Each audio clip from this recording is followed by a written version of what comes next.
نحمده ونصلي على رسوله الكريم أما بعد فأعوذ بالله من الشيطان الرجيم بسم الله الرحمن الرحيم أشداء على الكفار رحماء بينهم صدق الله العظيم اللهم صل على سيدنا مولانا نبي الأمي وسلم تسليما كثيرا كثيرا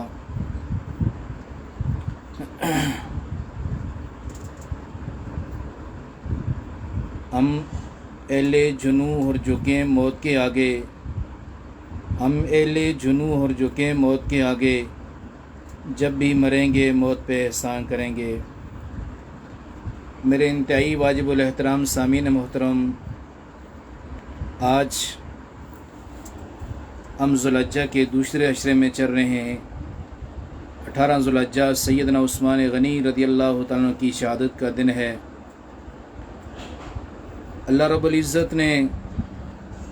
دین اسلام کی آبیاری کے لیے آخری زمانے کے اندر پاک پیغمبر صلی اللہ علیہ وسلم کو وہ عظیم لوگ دیے جن کا انتخاب خود اللہ رب العزت نے کیا۔ حضور علیہ السلام کے 4 خلفاء میں سے پہلے سیدنا صدیق اکبر رضی اللہ تعالیٰ عنہ، دوسرے سیدنا عمر فاروق رضی اللہ تعالیٰ عنہ، تیسرے سیدنا عثمان غنی رضی اللہ تعالیٰ عنہ، جن کی بڑی ہی مظلومانہ شہادت۔ ایک طرف تو لوگ شہید کربلا سیدنا حسین رضی اللہ تعالیٰ عنہ کی شہادت کا جب تذکرہ کرتے ہیں، ان کے تاریخی واقعات جب بیان کیے جاتے ہیں کہ ان کا پانی 10 دن بند کیا گیا، بڑا ظلم ڈھایا گیا، اور سیدنا عثمان غنی رضی اللہ تعالیٰ عنہ کا 40 دن تک پانی بند کیا گیا۔ ان کی شہادت ان سے بھی زیادہ بڑی مظلومانہ، اور نبی کریم صلی اللہ علیہ وسلم نے سیدنا عثمان غنی رضی اللہ تعالیٰ عنہ کو 2 مرتبہ دنیا کے اندر جنت کی بشارت دی، اور روئے زمین کے اوپر سیدنا آدم علیہ السلام سے لے کر آج تک کوئی ایسا شخص نہیں کہ جس کو نبی پاک صلی اللہ علیہ وسلم سے پہلے یا نبی علیہ السلام کے بعد جس کو یہ عظمت ملی ہو کہ نبی کریم صلی اللہ علیہ وسلم کی 2 بیٹیاں ان کے نکاح میں آئیں۔ اور حضور نبی کریم صلی اللہ علیہ وسلم نے ایک موقع پہ فرمایا کہ عثمان جیسا داماد نہیں، مجھ جیسا کوئی سسر نہیں۔ اور حضور علیہ السلام نے فرمایا کہ اگر میری 40 بیٹیاں بھی ہوتی تو میں یکے بعد دیگرے عثمان غنی رضی اللہ تعالیٰ کے نکاح میں دیتا۔ تو عثمان غنی رضی اللہ تعالیٰ کے بہت سارے ایسے واقعات، سخاوت کے واقعات بہت سارے۔ ایک موقع پہ نبی کریم صلی اللہ علیہ وسلم نے ایک جنگ کے موقع کے اوپر کہ آج مسلمانوں کے پاس ساز و سامان جنگی کم ہے، کون ہے جو مسلمانوں کی آج مدد کرنے والا؟ سیدنا عثمان غنی رضی اللہ عنہ نے سب سے پہلے اٹھ کر کہا یا رسول اللہ صلی اللہ علیہ وسلم 100 اونٹ میری طرف سے مسلمانوں کے لیے ساز و سامان سے لدے ہوئے۔ پھر دوسری مرتبہ پھر اعلان فرمایا تو پھر عثمان غنی رضی اللہ عنہ کھڑے ہو گئے، کہا یا رسول اللہ صلی اللہ علیہ وسلم 100 اونٹ میری طرف سے اور قبول فرما لیجئے۔ تو تیسری مرتبہ پھر اعلان فرمایا تو پھر اٹھ کر عثمان غنی رضی اللہ عنہ نے اعلان فرما دیا کہ یا رسول اللہ صلی اللہ علیہ وسلم 100 اونٹ اور میری طرف سے قبول فرما لیجئے۔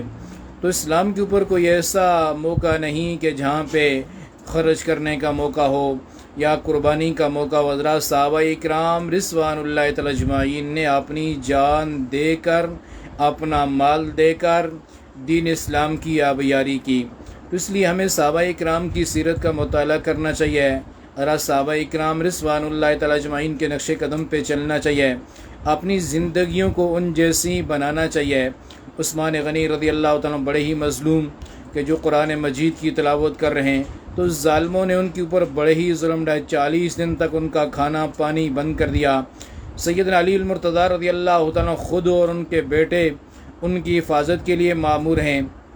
ایک موقع پہ جب ان کو پانی لے کر گئے تو ظالموں نے ان کا پانی کا مشکیزہ بھی توڑ دیا، تو علی رضی اللہ تعالیٰ نے اپنا امامہ اٹھا کر بلند کیا، پھینکا، کہا کہ سیدنا عثمان غنی رضی اللہ تعالیٰ کو یہ علم ہو جائے، پتہ چل جائے کہ علی رضی اللہ تعالیٰ عنہ کہ علی ان کے سامنے ان کی خدمت کے اندر پیش ہیں، ان کے حفاظت کے لیے کھڑے ہیں۔ تو سیدنا علی رضی اللہ تعالیٰ عنہ یا باقی صحابہ اکرام رضوان اللہ تعالیٰ اجمعین رحماء بینہم کی جو اصلی صحیح تصویر بن کر انہوں نے اپنی زندگی کو گزارا۔ آج ہماری زندگیوں کے اندر صحابہ اکرام رضوان اللہ تعالیٰ اجمعین کی سیرت اور صورت نہیں ہے۔ اگر وہ ہماری زندگیوں کے اندر ہو تو ہم کامیاب ہو جائیں۔ آج ہم دنیا کے اندر، دنیا کے مال و متاع کے اندر ان کے پیچھے پڑ کر ہمارے دل کے اندر دنیا کی محبت ہے، دین اسلام کی محبت ہمارے دل میں نہیں ہے۔ ہونا تو یہ چاہیے کہ ہمیں بھی جس طرح صحابہ کرام نے دنیا کی محبت کو اپنے دل سے نکال دیا تھا، ایک اللہ کے رسول کی محبت ان کے دل کے اندر تھی۔ سیدنا عثمان غنی رضی اللہ عنہ اپنا مال، کل تک وہی جو مدینے کے اندر ایک یہودی کا کنواں ہے، عثمان غنی رضی اللہ عنہ دیکھ رہے ہیں کہ ایک دن اس کنویں کو یہودی مسلمانوں کو پانی پینے نہیں دیتا اور پانی فروخت کرتا ہے۔ عثمان غنی رضی اللہ عنہ اس یہودی سے کہا کہ یہ کنواں میرے اوپر فروخت کر دیجیے۔ اس نے کہا میں نہیں فروخت کرتا۔ کہا مجھے ایک دن کے لیے فروخت کر دیجئے، ایک دن اس کا پانی آپ لوگوں پہ فروخت کریں اور ایک دن کا یہ مجھے دے دیں۔ تو عثمان غنی رضی اللہ تعالیٰ اس کی قیمت ادا کر دی، دے کر وہ کنواں پانی کا مسلمانوں کے لیے وقف کر دیا۔ اور جس دن عثمان غنی رضی اللہ تعالیٰ نے وہ پانی کا کنواں ان سے لیا تھا، کہ آج کے دن لوگ مسلمان اس سے پانی پئیں، تو سارے مسلمان وہ جس دن ان کے لیے بغیر معاوضے کے ہوتا تو مسلمان پانی وہاں سے بھر لیتے، اپنے استعمال کا پانی لے لیتے، اور دوسرے دن یہودی کا جب حصہ آتا، جب اس کی باری آتی تو کوئی بھی پانی لینے نہ جاتا، پھر اس نے سارا ہی مسلمانوں کے لیے دے دیا۔ عثمان غنی رضی اللہ عنہ نے وہ کنواں لے کر وقف کر دیا۔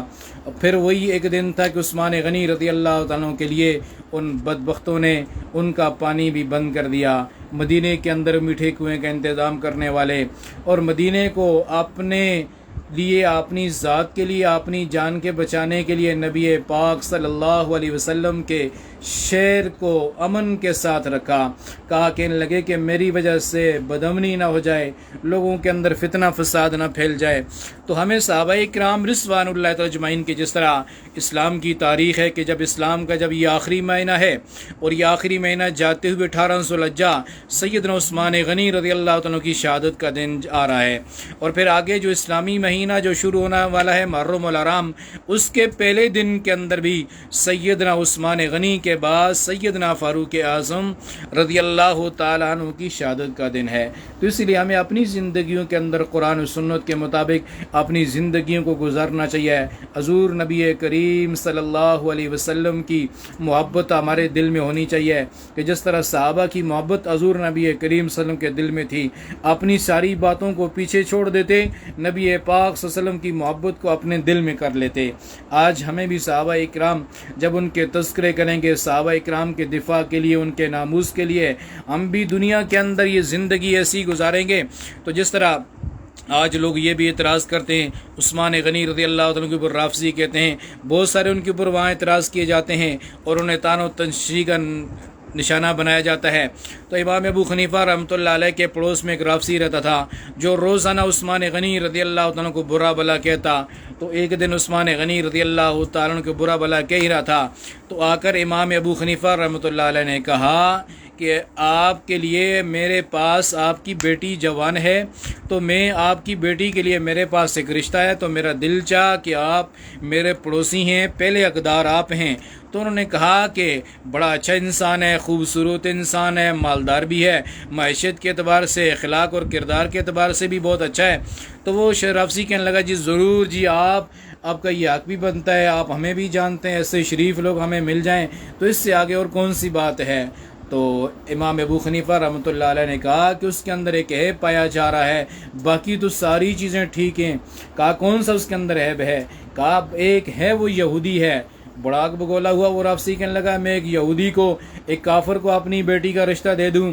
تو امام صاحب نے کہا کہ اگر آپ اپنی بیٹی کا رشتہ ایک یہودی کافر کو دینا گوارا نہیں کرتے تو نبی کریم صلی اللہ علیہ وسلم نے عثمان رضی اللہ عنہ کو اپنی 2 بیٹیوں کا رشتہ کیوں دیا؟ پھر اس کے بعد وہ خاموش ہو گیا۔ اس لیے سیدنا عثمان غنی رضی اللہ عنہ ایک مظلوم انسان اور بڑے حیا والے، دنیا کے اندر ان سے نبی کریم صلی اللہ علیہ وسلم بھی بڑا ان سے حیا کرتے اور اللہ جل جلالہ کے فرشتے بھی ان سے حیا کرتے۔ ایک مرتبہ نبی کریم صلی اللہ علیہ وسلم مجلس کے اندر بیٹھے ہوئے ہیں، باہر دستک دی، سیدنا فاروق اعظم آئے، آ کر بیٹھ گئے، پھر دستک ہوئی، سیدنا ابوبکر صدیق رضی اللہ تعالیٰ عنہ آ کر بیٹھ گئے، پھر دستک دی، کہا کون؟ کہا عثمان۔ تو حضور علیہ السلام نے کہا تھوڑی دیر ٹھہر جائیے۔ حضور علیہ السلام اٹھ کر بیٹھ گئے، اپنے آپ کو تھوڑا سا سیدھا کیا اور تھوڑی دیر کے بعد آ جاؤ، اندر آ جاؤ۔ عثمان رضی اللہ تعالیٰ اندر آ گئے۔ اما عائشہ رضی اللہ تعالیٰ نے پوچھا کہ یا رسول اللہ صلی اللہ علیہ وسلم، ابوبکر آئے، عمر آئے تو آپ نے آنے کی اجازت دے دی، تو عثمان غنی رضی اللہ تعالیٰ آئے تو آپ نے ان کو تھوڑا ٹھہرنے کے لیے کہہ دیا۔ کہا یہ عثمان غنی رضی اللہ تعالیٰ وہ انسان ہے کہ جن سے اللہ رب العزت کے فرشتے اور اللہ جل جلالہ کے فرشتے ان سے حیا کر رہے ہیں، اور میں محمد صلی اللہ علیہ وسلم ان سے حیا کیوں نہ کروں۔ تو اس لیے ہمیں بھی چاہیے کہ اپنی زندگی کے اندر وہ اعمال، وہ افعال، ہماری زندگی بھی ایسی حیا والی ہونی چاہیے، ہمارا کردار اخلاق بھی صحابہ کرام رضوان اللہ تعالیٰ اجمعین جیسا ہونا چاہیے، ہمارے اندر بھی بہادری اور شجاعت سید علی المرتضیٰ رضی اللہ تعالیٰ جیسی ہونی چاہیے، اور ہمارا صبر،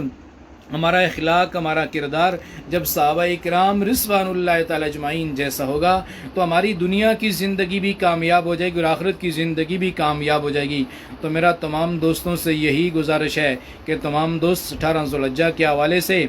اپنے اپنے